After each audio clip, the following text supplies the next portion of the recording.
Hi everyone, it's Lara. I know I haven't been here in a while, but I'm currently very busy at the university. But today I felt like creating something and I have decided to make myself this flower necklace, which is a thing that you can get pretty much in every store, but I thought it would be fun if I had a version that only I have, that I made. And of course, I filmed that for you, and this is what you're gonna see in today's video, so have fun. I used my old H&M necklace as a guide, and that helped me to create a pattern which looked like kind of a V-shaped boomerang, and that is going to be my pattern for the base of my necklace. Then I cut out two pieces of fabric. I used a fabric that looks kind of like leather. It is nicely structured, and when I was cutting it out while using the pattern, I added some space for seam allowance. I also cut out two pieces of an iron-on interfacing, but as you can see, I added the seam allowance only on the nice fabric, and I cut out the interfacing exactly as big as the pattern was. Next, I always put a piece of fabric that I cut out with the bed side facing upwards, and I positioned on it my interfacing with the side where the glue is facing the fabric. I always like using a sheet of fabric when I iron on interfacing, just to make sure that nothing gets burned. Then I pinned the two pieces together with the nice sides facing up. Then I have sewn the pieces together on my sewing machine with a regular straight stitch. And then I took my zigzag scissors and I cut back the excess fabric. This is how the piece looked like.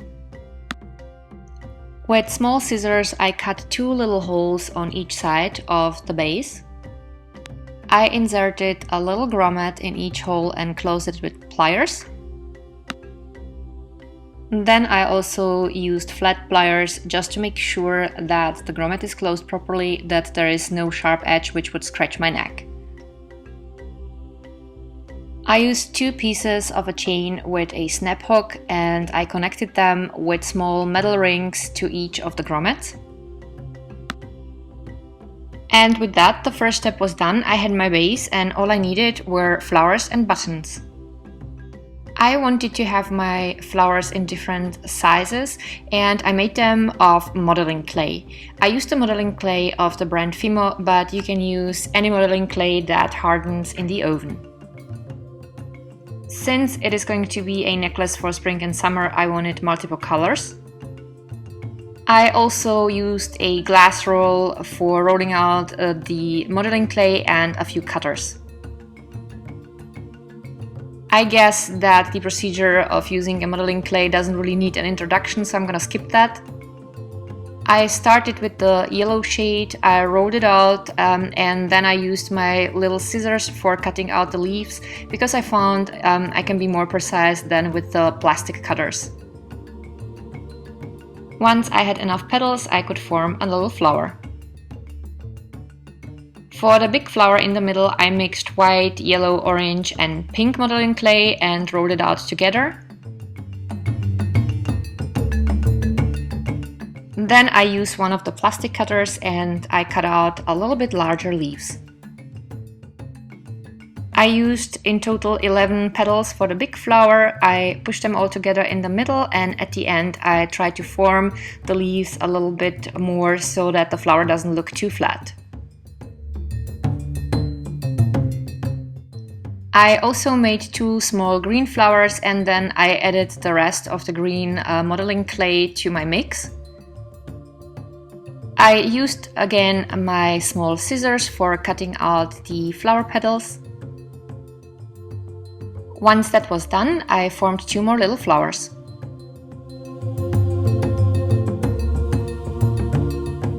I pressed the center of each flower between two fingers, and then I punched a few holes in it, because later I will sew the flowers on my base, and for that I need holes so that I can come through with a needle.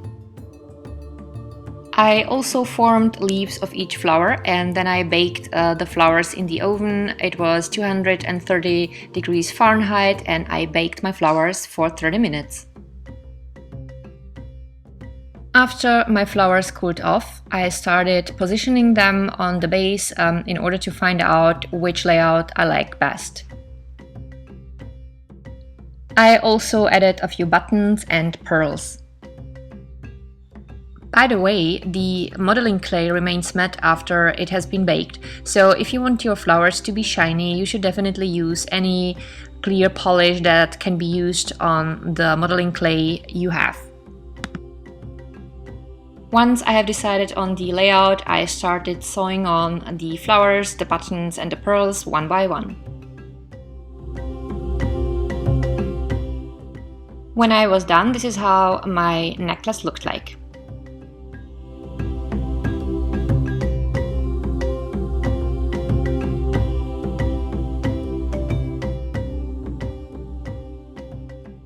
I'm not quite sure if I'm gonna leave the necklace as it is because there are still a few empty spaces and I might want to add a few more buttons or maybe even colored rhinestones like in orange shade or red or yellow, but I haven't decided yet, and I think it's always the best to take a few days and think it over properly because once it's there then it's gonna be difficult to remove it.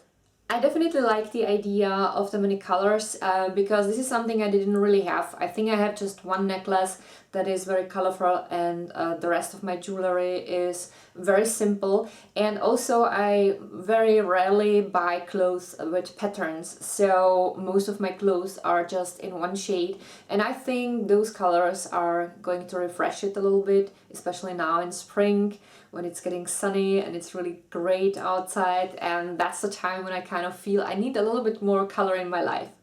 So that's it for today. I hope you liked the video and I also hope you liked the idea. If yes, don't forget to leave a comment, and if you didn't subscribe to my channel yet, I would be happy if you would do so. And the only thing is I can't promise you when I'm gonna be able to film again because I'm so super busy at the university, as I said already at the beginning of this video. I'm taking my specialization courses and right now it's just crazy, but it is also a lot of fun. I'm taking a programming class and another class which is all about hardware and software and security. I just love it. And also at work is kind of crazy right now, but as soon as the things calm down a little bit, then next videos are gonna be coming. I have so many ideas what I would like to do with you guys, but yeah, the day is just right now too short. But anyway, I hope you enjoyed today's video. Thank you so much for watching and have a wonderful day. See you next time. Bye!